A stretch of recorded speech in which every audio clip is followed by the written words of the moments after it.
ہمارے زمانے میں جس میں میں نے زندگی بسر کی ہے، کتاب، شعر اور مذہب تینوں کو توازن حاصل تھا. لیکن عام دنیا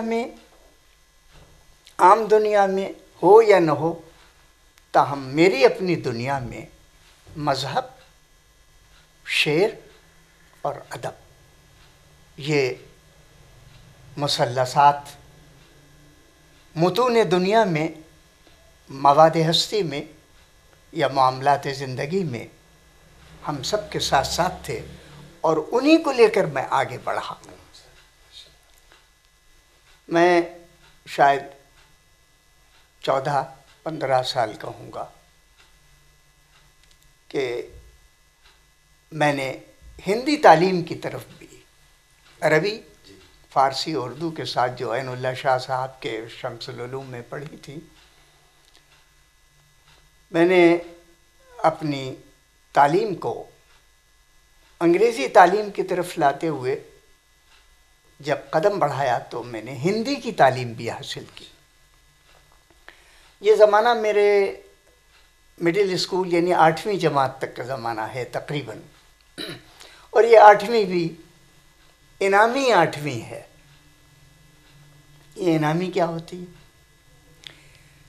جب بر صغیر تقسیم ہوا تو حکومت نوزائیدہ نے، چاہے وہ کوئی بھی ہو، برطانیہ جاتے ہوئے اور ہندوستان قبول کرتے ہوئے اپنے آپ کو، ابھی ہم وہیں ہیں، 49-48 کے زمانے میں ہم وہیں ہیں،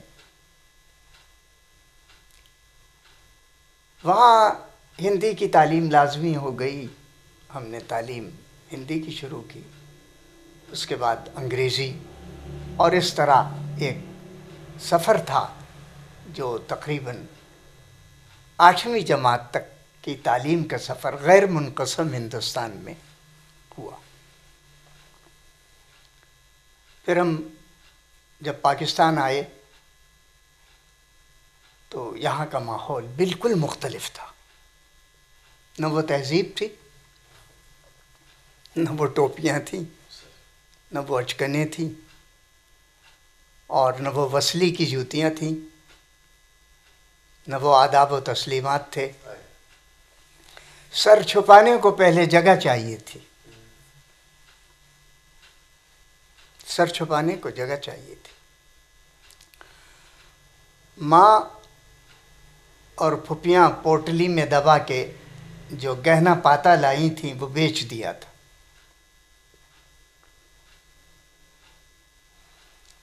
یہ حالت تھی کہ جب ہم لاہور پہنچے تو ہم نے لاہور ریلوے اسٹیشن کے قریب ایک پانی کا نالا بہتا تھا، جو لاہور والے اللہ کرے زندہ ہوں وہ جانتے ہوں گے، اب تو وہ شکل ہی بگڑ گئی. اس کے ارد گرد جھگیاں پڑی ہوئی تھیں، ان میں سے ایک جھگی میں سے لوگ فارغ ہوتے تھے، کہیں انہیں جگہ ملتی تھی چلے جاتے تھے. عجب اتفاق ہے کہ اسٹیشن سے اترتے ہی ہم جب اس نالے کے قریب ہمارا خاندان پہنچا تو ایک جھگی خالی ہو رہی تھی، اس میں ہم نے اپنا پڑاؤ کر لیا.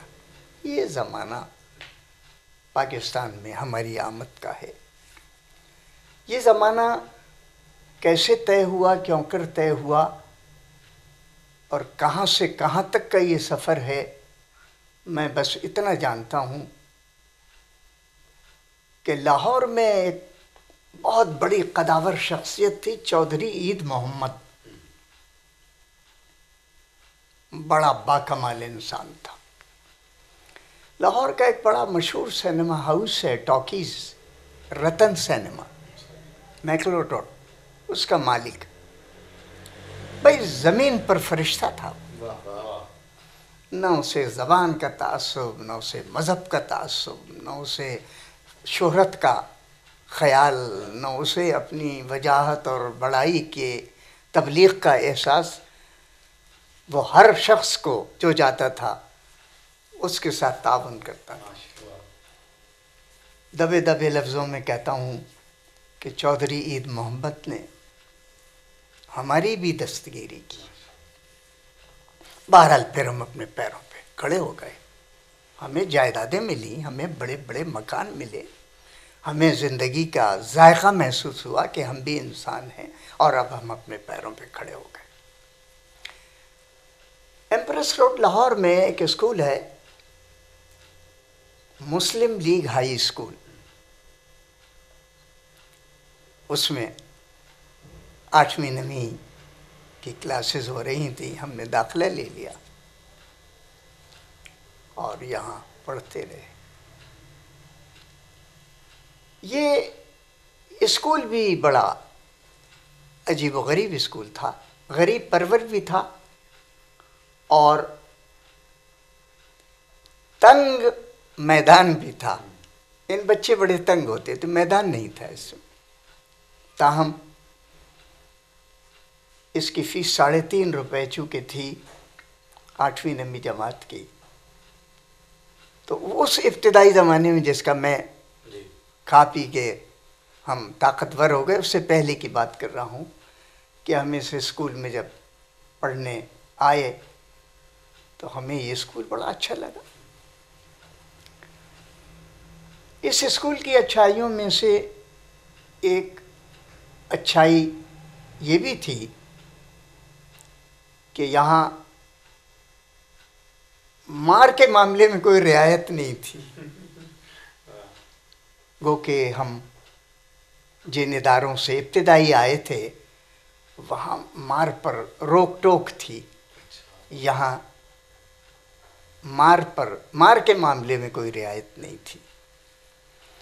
میں یہ جانتا ہوں کہ میرے ابتدائی زمانے میں سزائیں تھیں.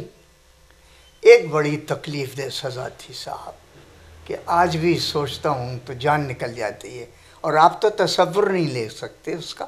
وہ یہ ہے کہ لکڑی کا ایک قلم جسے ٹانٹڑ کہتے تھے, کانا سرکنڈا اس کا, جس سے ہم تختی پہ لکھتے تھے. استاد جب ناراض ہو جاتا تھا تو وہ قلم لے کر انگلیوں کے درمیان دبا کر موڑ دیتا تھا, جان نکل جاتی تھی. سزا کا ایک نظام یہ تھا. سزا کوئی بری چیز نہیں ہے, سزا عطا بن جاتی ہے, تنبیہ بن جاتی ہے, تادیب بن جاتی ہے, ادب سکھاتی ہے, لیکن حدود میں رہ کر. آنکھ نہ ضائع ہو جائے ہماری دینی مدرسوں کی طرف, پاؤں نہ ضائع ہو جائے, زنجیروں میں اسے نہ جکڑ دیا جائے. ہمارے یہاں نظام سزا موجود تھا, مجھے معلوم ہے. ان میں یہ ایک سزا تھی کن بچی. وہ یہ تھی کہ اگر ہم نے خلاف اخلاق, خلاف ادب کوئی بات کی ہے تو ہماری کن بچی ہوتی تھی. کن بچی کیا تھی کہ ہم اپنے ماں کے سامنے کھڑے ہوتے تھے اور وہ ہمارا کان پکڑ کے کہتی تھی, ارے جھوٹ بولا ہے, اب بولے گا. میاں جھوٹ بولتے ہو, پھوپھی کہتی تھی, میاں جھوٹ بولتے ہو, اب بولو گے. اور یہ کہہ کے کان کو موڑتی. یہ کن بچی کہلاتی. ایک اور بھی سزا تھی, وہ تھی مرغا بنانا. اگر بہت زیادہ ناراضگی ہوتی تھی اسکول میں بھی تو استاد ہمیں مرغا بنا دیتے تھے. اور بڑی تکلیف دہ بات تھی کہ اپنی ٹانگوں کے نیچے سے ہاتھ نکال کر اس طرح جھکنا کہ پھر اپنے دونوں کانوں کو پکڑنا, اور پھر کبھی کبھی ناراض استاد اگر ہو تو ایک آدھ تھپڑ دھپا بھی مار دیتا تھا. یہ مرغا بنانا کہلاتا تھا. اس سے مجھے ایک بات یاد آ گئی. میرے ایک دوست تھے, انہوں نے مجھے بتایا کہ میر صاحب ببر علی انیس سے کسی نے مجلس نقل میں, یعنی تفریحی مجلس میں, یہ پوچھا کہ میر صاحب قبلہ یہ فرمائیے کہ مرغا فصیح ہے یا مرغی. مرغا فصیح ہے, فصیح تر ہے بولنے میں, یا مرغی. میر صاحب فرمانے لگے, بھائی میں تو اتنا جانتا ہوں کہ اگر بنانے کا ہو تو مرغا اور کھانے کی ہو تو مرغی. بنانے کا ہو تو مرغا اور کھانے کا ہو تو مرغی. تو ہمارے ہاں نظام تادیب میں سزا میں یہ بھی تھا. یا دیوار لگانا، دیوار لگ جاؤ، یہ بھی سزا کا نظام تھا، دیوار کے ساتھ چپکا دینا. مجھے ایک سزا اور بھی یاد ہے جو عام طور پہ نہیں دی جاتی تھی. میں مسلم لیگ ہائی اسکول کی بات کر رہا تھا کہ اس سے پہلے کی جو سزائیں مجھے یاد آ رہی تھی. ایک سزا اور بھی تھی جو عام طور پہ نہیں دی جاتی تھی لیکن انگریزوں کے دیے ہوئے نظام تعلیم کی سزا تھی. وہ تھی پبلک کیننگ. انگریزی کا لفظ رائج تھا، پبلک کیننگ. میری تقریباً 8ویں جماعت تک کی تعلیم میرے وطن کے ایک ایسے کالج میں ہوئی جو انٹر کالج تھا لیکن اس میں اسکول بھی شامل تھا. حافظ صدیق میسٹن اسلامیہ انٹر کالج بلائیوں، اس میں میری تعلیم تھی. تو وہاں پبلک کیننگ بھی ہوتی تھی، اور وہ یہ ہے کہ کوئی لڑکا اگر کوئی بہت بڑی خطا کرتا تھا، بہت بڑی خطا کرتا تھا، تو اس پر پبلک کیننگ کا حکم لاگو کیا جاتا تھا. کل صبح کالج اسمبلی میں 9:30 بجے تمام طلباء کی حاضری لازمی ہے کہ فلاں فلاں نام دیا ہوا طالب علم کو اس کے اس جرم پر سزا دی جائے گی. اور وہ سزا یہ تھی کہ ہمارے جو طاقتور استاد ہوتے تھے، یعنی تگڑے موٹے تازے، میرے زمانے میں حشمت علی ڈوپلے صاحب ایک بڑے بھاری جسم کے استاد تھے. وہ پبلک کیننگ میں، جیسے یہاں تارا مسیح پھانسی دینے والا ہے تو وہ انہیں اس دور کا میں تارا مسیح کہتا ہوں. تو وہ ایک بیت نکال کے لاتے تھے گرم پانی میں ڈوبا ہوا، لچکدار، اور فرد جرم سناتے تھے پڑھ کر طالب علم کو، اور یہ کہہ کر کہ آئندہ تمہیں اس جرم کے دوبارہ کرنے کی ہمت نہ ہو. کالج انتظامیہ نے تمہارے والدین کی مشاورت سے فیصلہ کیا ہے کہ تمہیں 5 بیت کی سزا دی جائے، یا 10 15 12 1 2، اور یہ کہہ کر وہ بیچارہ ہاتھ کھولتا تھا اور تڑ آوازیں آتی تھی. 5 سب کے، پوری اسمبلی کے، اور وہ فرد جرم بتائی جاتی تھی. یہ بڑا سخت سا نظام تھا. خیر، یہ مکروہ تھا عمل، میں اس کو پسند نہیں کرتا. تو جب ہم یہاں آئے تو ہم وہ مار دیکھے ہوئے، مار کھائے ہوئے نہیں، مار دیکھے ہوئے تھے. تو یہاں بھی مار کے معاملے میں کوئی رعایت نہیں تھی، بلکہ ابھی پچھلے دنوں، آج سے کوئی 10-15 سال پہلے، حکومت پنجاب کو بھی کچھ خیال آیا تو اس نے کہا کہ ہر اسکول کے سرنامے دروازے کے اوپر یا صدر دروازے پر ایک بورڈ لگایا جائے اس پکار کا کہ مار نہیں پیار. میں نے جنگ میں ایک مضمون لکھا، میں نے کہا کہ یہ بڑا اچھا خیال ہے لیکن اس عبارت کو ذرا احتیاط سے لکھنا چاہیے، ورنہ یہ اس خیال کی طرف پھر لے جائے گی کہ جس خیال سے روکا گیا ہے. لہذا مار نہیں پیار کے درمیان کوئی واوین قوسین وقفہ، کوئی کوما، کوئی حرف ایسا لگائیے جس سے پتہ چلے کہ مار نہیں، نہیں کے بعد الٹا واو لگائیے، پیار. یہ نہ ہو کہ روکو مت جانے دو والی بات ہو اور سپاہی پکڑے کھڑا ہو، آپ کہیں انہوں نے تو لکھا ہے کہ روکو مت، اور آپ مجھے ان کا نہیں، اس پہ لکھا ہے روکو مت جانے. خیر، تو ہم جب یہاں پہنچے تو مار کا نظام ظاہر ہے کہ گرم و سرد بچوں کو، طالب علموں کو، لڑکوں کو سہ نہیں پڑتے ہیں۔ ہم جب ہندوستان سے یہاں پہنچے تہذیب کا نظام بالکل بدلا ہوا تھا۔ یہ میں مانتا ہوں، مجھے تسلیم ہے، اور آپ بھی میری تائید کیجئے گا کہ آزادی کے بعد تعلیم میں ایک نئی حرارت پیدا ہوئی ہے، تعلیم میں سبقت پیدا ہوئی ہے، بڑھوتری آئی ہے تعلیم۔ میں جس ابتدائی زمانے کا اپنے بچپن کا ذکر کر رہا تھا، وہاں ایک بہت بڑا ظلم یہ تھا کہ عورتوں کی تعلیم پر توجہ نہیں تھی، کوئی گھریلو تعلیم، خط لکھ سکیں، نام لکھ سکیں بس تک، اور ناظرہ قرآن مجید پڑھ سکیں، مجلس و ماتم و میلاد کی کتابیں، مولود شریف جسے کہتے تھے، میلاد اکبر پڑھ سکیں، چہل مجالس، سبتۃ المصائب، اس طرح کی کتابیں یہ پڑھ سکیں۔ یہ نظام اتنا میں سمجھتا ہوں کہ قابل اصلاح تھا کہ اس میں جو میل ڈومینیشن ہے طبقہ نساء کے مقابل میں، مردوں کی جو فضیلت ہے اس پر زیادہ زور تھا۔ حد یہ ہے کہ ہمارے علماء مذہب نے اس شعور کو تمیز کے ساتھ نہیں محسوس کیا۔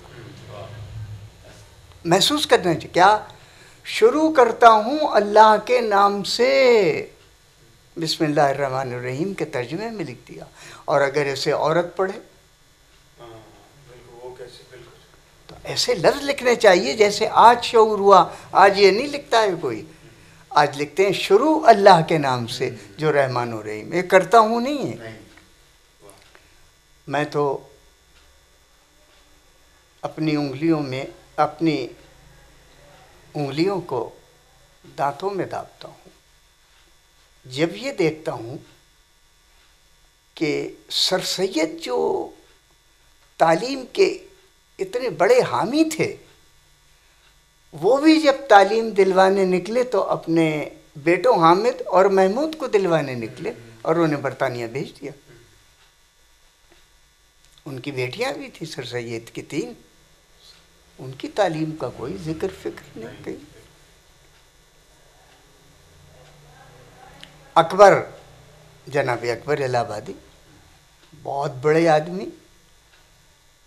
خود بھی تعلیم خود لی اور اپنے بیٹے عشرت کو لندن بھیج دیا، لیکن کسی بیٹی کی طرف توجہ نہیں کی تعلیم جدید کے لیے۔ یعنی مرد کا معاشرہ جو تھا وہ حاوی تھا۔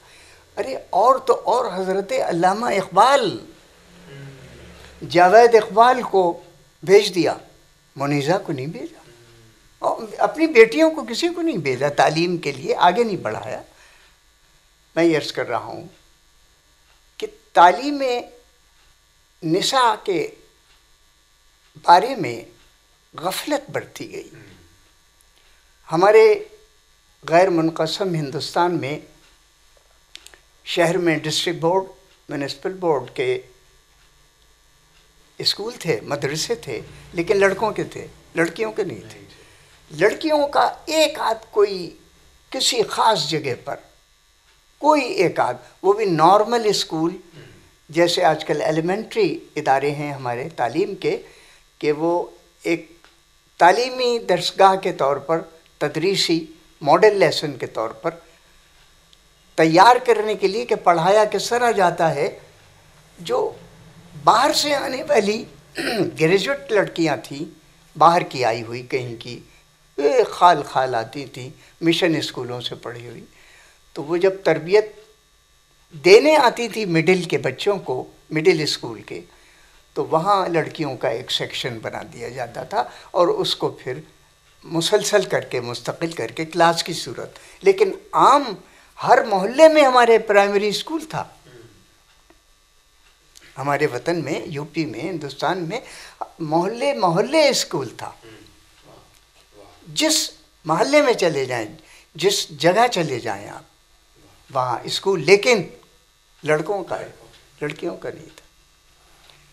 میں جب یہاں آیا تو میں نے ایک تبدیلی یہ دیکھی کہ لڑکیوں کی تعلیم بھی اسی توجہ کے ساتھ دی جا رہی ہے ابتدا سے یہاں پاکستان کی ابتدا سے، کہ جس طرح لڑکوں کو تعلیم دیا، اور آج ہمارا تناسب تعلیم کا بہت بہتر ہے، اور یہ اور بڑھے گا، مجھے یقین ہے۔ بلکہ میں اس خوشی میں خوف بھی کھاتا ہوں، اس خوشی میں خوف بھی کھا رہا ہوں کہ مرد پیچھے رہ جائیں گے اور عورتیں آگے بڑھ جائیں گی۔